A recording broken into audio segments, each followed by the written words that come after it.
Terus untuk hunting itu sendiri, apa sih yang kita lihat? Apa sih yang saya lihat? Apa sih yang saya latih? Ya banyak. Saya bakalan bikin video ini jadi dua bagian aja supaya nggak terlalu lama.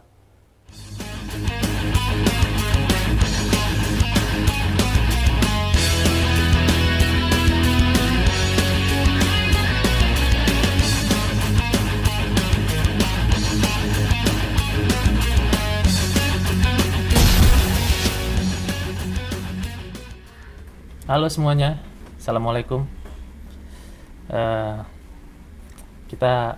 Saya bakalan lanjutin soal bahasan kita yang kemarin. Sharing-sharing santai aja. Sebelum lebih lanjut ke topik bahasan, saya bakalan ngomongin apa yang bakalan saya obrolin itu bukan sesuatu yang baku ya. Cuma ini basic-basic lah. Basic-basic yang memang harus saya pribadi ngerasa harus memahami. Jadi sebelum saya lanjutkan itu, maksud saya ini bukan soal genre fotografi tertentu. Ini cuma garis besar apa yang bisa saya lihat untuk saya latih. Apalagi saya lebih, seperti teman-teman tahu, lebih ke wedding. Ini cuma untuk melatih cara saya mengaplikasikannya ke pemotretan wedding, pre-wedding, gitu-gitu. Terus di sini juga saya nggak bakalan panjang lebar ngomongin soal rule of third. Rule of third itu saya rasa sudah nggak begitu repot untuk melatih diri, karena di kamera sendiri sudah ada pengaturan untuk kita ada pengaturan rule of third di situ, ada grid line di situ di pengaturan kamera yang bisa kita munculin di layar kamera. Jadi itu juga udah bakalan saya bahas panjang lebar. Terus karena rule of third itu sendiri nanti bakalan berhubungan sama simetris, asimetris, diagonal, bahkan golden spiral atau komposisi rumah keong lah ibaratnya. Itu bisa kita ambil dari si grid line yang udah ada di kamera-kamera zaman sekarang. Jadi udah nggak usah kita panjang lebarin soal itu. Ini cuma umumnya aja. Oke, langsung aja ke apa yang saya latih, apa yang saya lihat untuk saya latih itu. Pastinya yang pertama pastinya objek atau scene itu lebih ke latar background atau apalah, nanti saya bakalan kasih contoh. Tapi itu pasti kita harus ngelatih diri ngelihat objek yang menarik, scene yang menarik. Oke, ini kita sudah di Lightroom ya. Saya bakalan ngasih contoh apa itu objek dan scene yang saya maksud. Tapi ini jangan dijadikan jangan dinilai bagus atau jeleknya gambar foto saya ya, karena tidak semua foto memang bagus. Misalnya ini. Oke. Nah, ini salah satu contohnya, si ibu penjual koran ini yang dijadikan objek dengan scene backgroundnya ini di SPBU dengan mobil yang terkesan mau menabrak si ibu ini, yang terkesan pasrah gitu, mau ditabrak. Atau contoh lainnya seperti yang simple itu apa ya, ini yang biasa banget bisa didapat di balik papan terutama ya. Scene seperti ini, laut, pantai. Nah, ini seperti ini dengan objek perahu. Scene-nya ya laut, ya langit. Lebih seperti ini, cuma contoh-contoh yang bisa saya kasih. Atau kalau objeknya manusia seperti ini,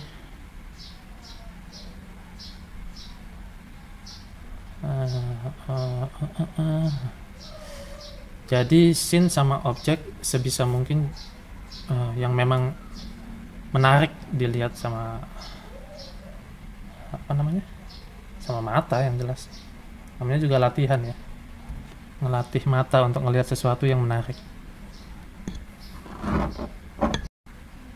Yang kedua, hal kedua yang biasa saya latih untuk dilihat itu, balik lagi yang namanya fotografi ya. Namanya fotografi itu paling penting tuh cahaya, warna, kontras. Jadi itu yang kedua, cahaya, kontras, warna itu juga saya latih. Kalau ngomongin cahaya pastinya berhubungan sama kontrasnya, highlight sama shadow. Kalau ngomongin warna nanti kita bakalan lari ke spektrum, color blocking, hal-hal yang kayak gitu. Tapi saya nggak mau rinci, ini cuma garis besarnya aja, umumnya aja. Contoh nyari cahaya itu di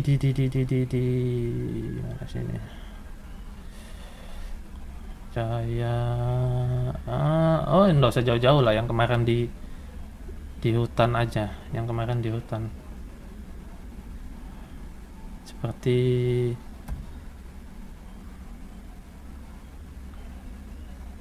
ini contoh-contoh saya nyari cahaya, saya nyari warna di situ.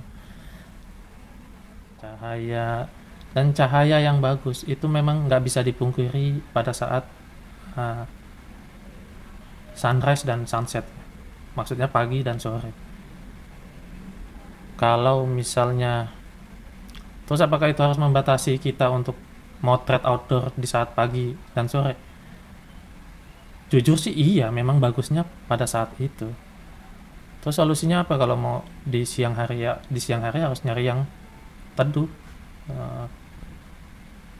atau dibikin black and white. Saya pribadi lebih penyuka warna yang colorful, dan saya memang kurang belum dapat feelingnya untuk ngebuat black and white di foto-foto saya.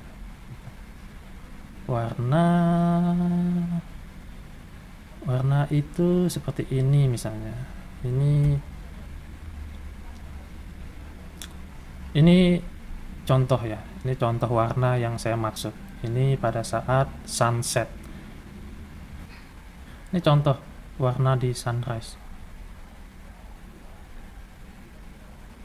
Jadi sebenarnya kalau sudah nemu cahaya yang bagus itu, warna yang bagus, dan kita ngelihat itu, kita tinggal jadi orang yang tepat untuk nangkap itu. Itu aja sih. Yang kedua, cahaya, warna, sama kontras itu penting di fotografi. Terus lanjut yang ketiga yang saya latih itu ngelihat komposisi di luar si rule of third, simetris, asimetris, diagonal, golden spiral itu sudah bisa kita atur belakangan. Tapi komposisi yang saya maksud lebih ke seperti framing, guiding lines, terus tuh negative space, layers, foreground, background, terus repetition, pola. Itu yang saya latih untuk lihat. Kadang itu kita suka miss, suka nggak ngelihat itu, padahal karena memang susah nyari framing, nyari lines, nyari layers, itu kita suka miss, suka nggak ngelihat padahal ada di situ. Ini contoh foto-foto yang saya maksud, yang saya maksud dengan komposisi itu. Gambar yang ini, foto ini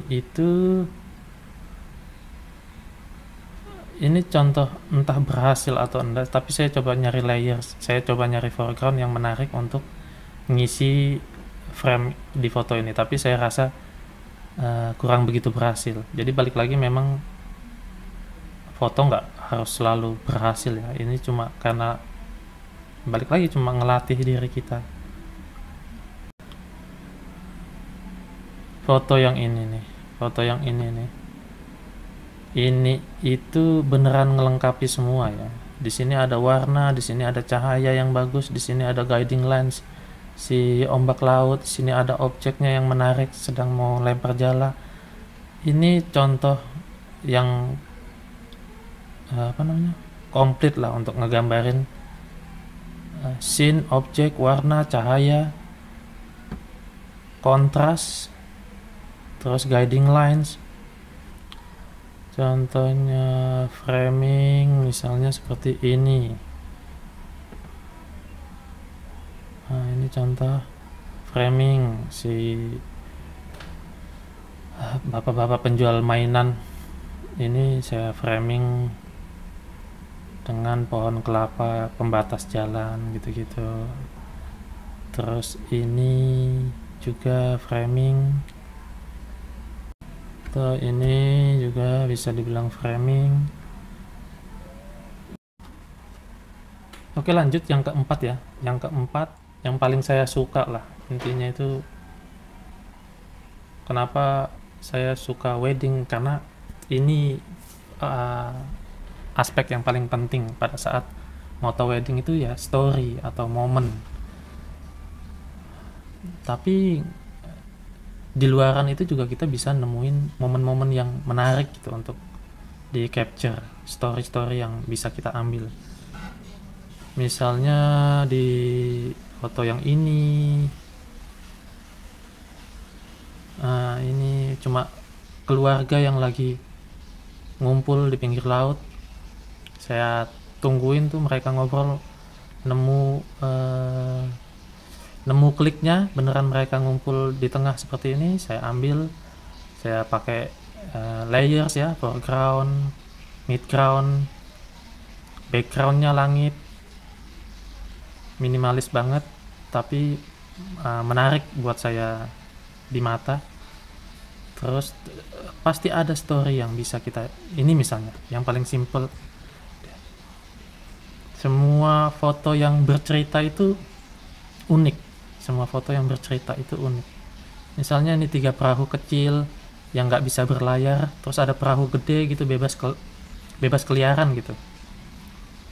Atau mungkin ini seperti anak-anak kecil yang sedang melakukan satu kenakalan gitu ya, terus ada seperti orang besar yang lagi nyariin kemana nih bocah, pada sembunyi di balik pulau yang seperti itulah. Itu saya ngarang tapi misalnya seperti itu. Atau seperti yang rakyat kecil yang harus